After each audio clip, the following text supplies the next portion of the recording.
श्रीमन्महागणाधिपतये नमः। अथ देव्यापराध क्षमापन स्तोत्रम्। न मन्त्रं नो यन्त्रं तदपि च न जाने स्तुतिमहो, न चावानं ध्यानं तदपि च न जाने स्तुति कथा, न जाने मुद्रास्ते तदपि च न जाने विलपनम्, परं जाने मात्वस्तदनुसरणं क्लेशहरणम्। विधेर्ज्ञानेन द्रविणविरेणालसतया, विधेया शक्या तव चरणयोर्याच्युतिर्भूत। तदेतच्छन्तव्यं जननि सकलोद्धारिणि शिवे, कुपुत्रो जायेत क्वचिदपि कुमाता न भवति। पृथिव्यां पुत्रास्ते जननि बहवः सन्ति सरलाः, परं तेषां मध्ये विरलतरलोऽहं तव सुतः। मदीयोऽयं त्यागः समुचितमिदं नो तव शिवे, कुपुत्रो जायेत क्वचिदपि कुमाता न भवति। जगन्मातर्मातस्तव चरणसेवा न रचिता, न वा दत्तं देवि द्रविणमपि भूयस्तव मया। तथापि त्वं स्नेहं मयि निरुपमं यद्ब्रुकुरुषे, कुपुत्रो जायेत क्वचिदपि कुमाता न भवति। परित्यक्ता देवा विविध सेवा कुलतया, मया 85 तु वयसि। इदानीं चेन्मातस्तव यदि कृपा नापि भविता, निरालम्बो लम्बोदर जननि कम्यामि शरणम्। स्वपाको जल्पाको भवति मधुपाकोपमगिरा, निरातङ्को रङ्को विहरति चिरमकोटिकनकैः।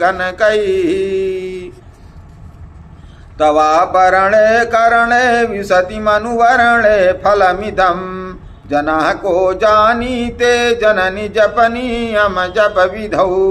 चिताभस्मालेपो गरलमशनं दिगपटधरो, जटाधारी कंठे भुजगपतिहारी पशुपतिः। कपालीभूतेशो भजति जगदीशैकपदवीं, भवानि त्वत्पाणिग्रहण परिपाटी फलमिदम्। न मोक्षस्याकाङ्क्षा भव विभव वाञ्छापि च न मे, न विज्ञानापेक्षा शशिमुखि सुखेच्छापि न पुनः। अतस्त्वां संयाचे जननि जननं यातु मम वै, मृडानि रुद्राणि शिव शिव भवानीति जपतः। नाराधितासि विधिना विविधोपचारैः, किं वृक्षचिन्तनपरैर्न कृतं वचोभिः। श्यामे त्वमेव इति कञ्चन मह्यनाथे, दस्ये कृपामुचितमम्ब परं तवैव।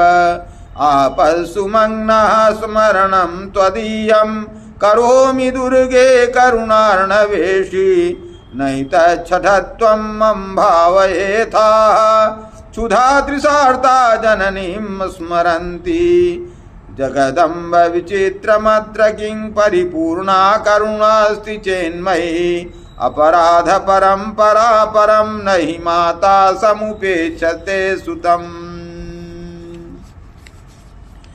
मत्समः नास्ति पापग्नि त्वत्समानैः, एवं ज्ञात्वा महादेवी यथा योग्यं तथा कुरु। इति श्रीमच्छंकराचार्यविरचितं देव्यपराध क्षमापन स्तोत्रम संपूर्णम। श्री जगदम्बायै दुर्गा देव्यै नमः। माँ, मैं न मंत्र जानता हूँ न यंत्र, अहो मुझे स्तुति का भी ज्ञान नहीं है, न वाहन का पता है, न ध्यान का, स्तोत्र और कथा की भी जानकारी नहीं है। ना तो तुम्हारी मुद्राएं जानता हूँ और ना मुझे व्याकुल होकर विलाप करना ही आता है, परंतु एक बात जानता हूँ, केवल तुम्हारा अनुसरण, तुम्हारे पीछे चलना, जो कि सब क्लेशों को, समस्त दुख विपत्तियों को हर लेने वाला है। सबका उद्धार करने वाली कल्याणमयी माता, मैं पूजा की विधि नहीं जानता, मेरे पास धन का भी अभाव है, मैं स्वभाव से भी आलसी हूँ तथा मुझसे और ठीक ठीक पूजा का संपादन हो भी नहीं सकता। इन सब कारणों से तुम्हारे चरणों की सेवा में जो त्रुटि हो गई है उसे क्षमा करना, क्योंकि कुपुत्र का होना संभव है किंतु कहीं भी कुमाता नहीं होती। माँ, इस पृथ्वी पर तुम्हारे सीधे साधे पुत्र तो बहुत से हैं किंतु उन सब में मैं ही अत्यंत चपल तुम्हारा बालक हूँ। मेरे जैसा चंचल कोई बिरला ही होगा। शिवे, मेरा जो यह त्याग हुआ है यह तुम्हारे लिए कदापि उचित नहीं है, क्योंकि संसार में कुपुत्र का होना संभव है किंतु कहीं भी कुमाता नहीं होती। जगदम्ब माता, मैंने तुम्हारे चरणों की सेवा कभी नहीं की। देवी, तुम्हें अधिक धन भी समर्पित नहीं किया तथा मुझ जैसे अधम पर जो तुम अनुपम स्नेह करती हो, इसका कारण यही है कि संसार में कुपुत्र पैदा हो सकता है किंतु कहीं भी कुमाता नहीं होती। गणेश जी को जन्म देने वाली माता पार्वती, अन्य देवताओं की आराधना करते समय मुझे नाना प्रकार की सेवाओं में व्यग्र रहना पड़ता था, इसलिए 85 वर्ष से अधिक अवस्था बीत जाने पर मैंने देवताओं को छोड़ दिया है। अब उनकी सेवा पूजा मुझसे नहीं हो पाती, अतएव उनसे कुछ भी सहायता मिलने की आशा नहीं है। इस समय यह तुम्हारी कृपा नहीं होगी तो मैं अवलंब रहित होकर किसकी शरण में जाऊंगा। माता अपर्णा, तुम्हारे मंत्र का एक अक्षर भी कान में पड़ जाए तो उसका फल यह होता है कि मूर्ख चांडाल भी मधुपाक के समान मधुर वाणी का उच्चारण करने वाला उत्तम वक्ता हो जाता है। दीन मनुष्य भी करोड़ों स्वर्ण मुद्राओं से संपन्न हो चिरकाल तक निर्भय होकर विहार करता रहता है। जब मंत्र के एक अक्षर के श्रवण का ऐसा फल है तो जो लोग विधि पूर्वक जप में लगे रहते हैं उनके जप से प्राप्त होने वाला उत्तम फल कैसा होगा, इसको कौन मनुष्य जान सकता है।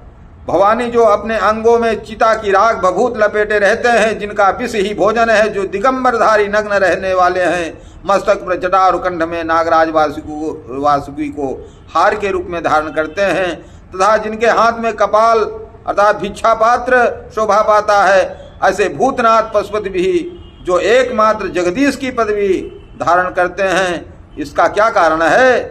तो यह महत्व उन्हें कैसे मिला, यह केवल तुम्हारे पाणी ग्रहण की परिपाटी का फल है। तुम्हारे साथ विवाह होने से ही उनका महत्व बढ़ गया। मुख में चंद्रमा की शोभा धारण करने वाली माँ, मुझे मोक्ष की इच्छा नहीं है, संसार के वैभव की अभिलाषा नहीं है, न विज्ञान की अपेक्षा है, न सुख की आकांक्षा है। अतः तुमसे मेरी यही याचना है कि मेरी जन्म मृडानी रुद्राणी शिव शिव भवानी इस नामों का जप करते हुए बीते। माँ श्यामा, नाना प्रकार की पूजन सामग्रियों से कभी विधि पूर्वक तुम्हारी आराधना मुझसे न हो सकी। सदा कठोर भाव का चिंतन करने वाली मेरी वाणी ने कौन सा अपराध नहीं किया है, फिर भी तुम स्वयं ही प्रयत्न करके मुझ अनाथ पर जो किंचित कृपा दृष्टि रखती हो। माँ, यह तुम्हारे ही योग्य है। तुम्हारी जैसी दयामयी माता ही मेरे जैसे कुपुत्र को भी आश्रय दे सकती है। माता दुर्गे, करुणा सिंधु महेश्वरी, मैं विपत्तियों में फंसकर आज जो तुम्हारा स्मरण करता हूँ, पहले कभी नहीं करता रहा। इसे मेरी सठता न मान लेना, क्योंकि भूख प्यास से पीड़ित बालक माता का ही तो स्मरण करता है। जगदम्ब, मुझ पर जो तुम्हारी पूर्ण कृपा बनी हुई है, इसमें आश्चर्य की बात क्या है। पुत्र अपराध पर अपराध क्यों न करता जाता हो, फिर भी माता उसकी उपेक्षा नहीं करती है। माता महादेवी, मेरे समान कोई पातकी नहीं है और तुम्हारे समान दूसरा कोई पाप हारिणी नहीं है। ऐसा जानकर जो उचित जान पड़े वही करो। बोलिए दुर्गा मैया की जय। हर हर महादेव। तो अगर आपने चैनल को सब्सक्राइब ना किया हो तो कर लें, और कर दिया है तो बहुत बहुत साधुवाद, बहुत बहुत धन्यवाद। तो माता से क्षमा प्रार्थना अवश्य करनी चाहिए। माता बड़ी दयालु हैं और माता नाम ही ऐसा है जो हर प्रकार के हमारे अपराधों को क्षमा करके, हमारे गलतियों को न ध्यान करके, जो थोड़ा सा भी हम उनके प्रति पूजा अर्चन वंदन करते हैं, उसी से वो प्रसन्न हो जाती हैं। जय दुर्गे, जय काली, हर हर महादेव।